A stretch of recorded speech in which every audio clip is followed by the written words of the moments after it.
Hello, welcome to another video of how to configure your HMI display. Today's topic will be about offline and online simulation.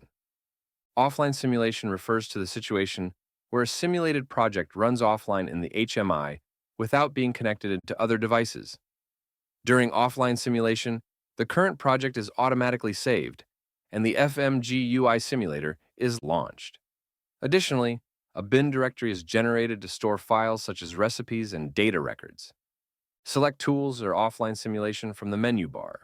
Shortcut key is F5. Check the data you need to clear in the pop-up dialog box and click OK. Or you can also just click this button over here to activate it. Enter the emulator interface. You can simulate the corresponding operation of the HMI. Using the mouse to click the corresponding components is equivalent to touching the components in the HMI screen in order to verify the effective configuration.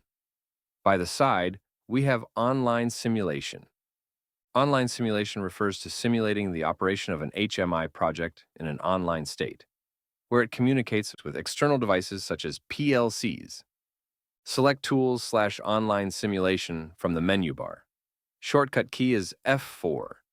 Check the data you need to clear in the pop-up dialog box and click OK.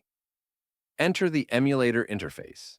You can simulate the corresponding operation of the HMI using the mouse. To click the corresponding components is equivalent to touching the components in the HMI screen in order to verify the effective configuration design. That's how online and offline simulation works with our HMI. If there's any questions, then just leave it in the comments. Don't forget to subscribe. See you in the next tutorial.